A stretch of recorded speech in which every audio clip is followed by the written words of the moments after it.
Hello friend, देखिए कल हमने बात करी थी कि लाइन ग्राफ और ये कैसे बनाते हैं। तो कल हमने मेनली बार चार्ट बनाया था, जो एनालिसिस जब हम बता रहे थे कि डाटा को कैसे एनालिसिस करते हैं। तो मैं एक बार रिफ्रेश कर देता हूँ। जैसे ऐसे हमने किया था, डाटा को सिलेक्ट किया था। डाटा सेलेक्ट करने के बाद हम यहाँ पे इंसर्ट में गए थे। इंसर्ट में जाने के बाद हमने यहाँ पे बार चार्ट बनाया था। तो यहाँ से हम बार चार्ट बना रहे थे। इसी तरह से मैं आपको बता रहा हूँ कि लाइन चार्ट कैसे बनाते हैं। देखिए ये डिफरेंट टाइप के प्रोसीजर होते हैं, मेथड होते हैं, आप अपने डाटा को कैसे प्रेजेंट कर सकते हैं। वो डिपेंड करता है कि आपको कैसे बनाना है। आप लाइन में भी बना सकते हैं, आप बार चार्ट में बना सकते हैं। कुछ केस में होता है कि आपको डिफरेंट टाइप के एप्लीकेशन के अकॉर्डिंग बनाने होते हैं, लेकिन मैक्सिमम टाइम आप यूज कर सकते हैं उनको। तो आज मैं आपको लाइन चार्ट के ग्राफ के बारे में बता रहा हूँ। तो लाइन चार्ट के बारे में देखिए, बताने के लिए मैं दोबारा वही से स्टार्ट करता हूँ। यहाँ पे इंसर्ट पे जाएंगे, इंसर्ट पे जाएंगे, यहाँ पे देखिए ये लाइन ही आपको दिखाई दे रही है। तो यहाँ पे लाइन पे आप क्लिक करेंगे इस तरह से। इनमें से देखिए ये आप डाटा सेलेक्ट कर सकते हैं, ये भी आप वो कर सकते हैं। ये आप डिपेंड करता है कि आपको कौन सा वो चूज करना है। जैसे मैंने ये डाटा सेलेक्ट कर लिया है। अब इसमें क्या करना है कि देखिए, अब वही जैसे हमने कल भी आपको समझाया था कि यहाँ पे जब आप डाटा सेलेक्ट करते हैं तो आपके पास सारे डाटा आ जाते हैं, लेकिन हमने सारे नहीं बनाने हैं। हमने क्या करना है, हमने डिपेंड करता है कि किस पे। तो यहाँ पे वही सिलेक्ट डाटा पे जाएंगे, सिलेक्ट डाटा किया। अब यहाँ पे मेरे को देखना, ये हटा दिया, ये हटा दिया। मैंने प्राण और एक्चुअल को रखा, ये देखिए। तो यहाँ से आप डाटा में आप देख पाएंगे कि आपने कितने का प्लान किया था और आपका कितने का अचीव हुआ है। तो ये कंपैरिजन के लिए, यानी कि आपने यहाँ पे जो प्लान था ये आपका ये इस तरह से गया, एक्चुअल आपका इस तरह से गया। तो ये एक कंपैरिजन मेथड होता है। आप डाटा को कंपैरिजन कर सकते हैं कि किस तरह से आपने प्रोडक्शन किया है या रिजेक्शन किया है। ये एक डाटा एनालिसिस का मेथड होता है। ओके, अभी देखिए दूसरे तरीके से। अब मैं क्या करता हूँ, मेरे को ये दोनों डाटा नहीं दिखाने, तो दोबारा सेलेक्ट डाटा पे जाऊँगा। मैं सेलेक्ट डाटा पे गया, अब मेरे को ये भी हटा दी है।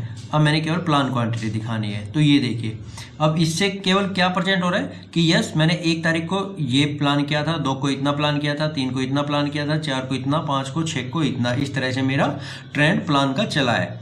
तो ये जरूरी नहीं है कि आप प्लान का ही ट्रेंड बनाएं, या आप किसी भी चीज़ का बना सकते हैं।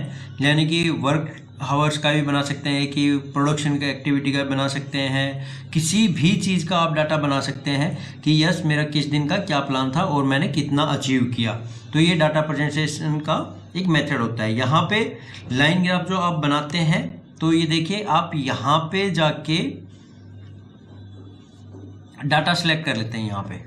ओके, अब देखिए, अब मेरे को दोबारा से ये ऐड करना है, तो मैं इसको दोबारा से ऐड भी कर सकता हूँ। जैसे मैंने को ये हटा दिया, मैंने ये हटा दिया, मेरे को केवल रिजेक्शन क्वांटिटी देखना।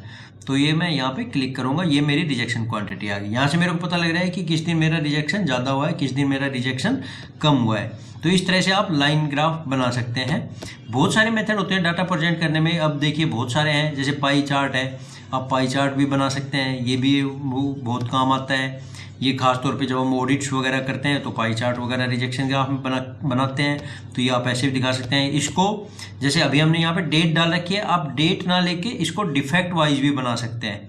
यानी कि कोई भी आप यहाँ पे डिफेक्ट लेंगे कि कौन सा डिफेक्ट आ रहा है, किस डिफेक्ट की वजह से वो प्रॉब्लम आ रही है, तो आप यहाँ पे दिखा सकते हैं। देखिए मैं एक तुरंत आपका एग्जाम्पल दिखाता हूँ। जैसे कि ये मैंने एंटर कर लिया, ये देखिए यहाँ पे जैसे मैंने डाला डेंट, यहाँ पे मैंने डाल दिया स्क्रैच।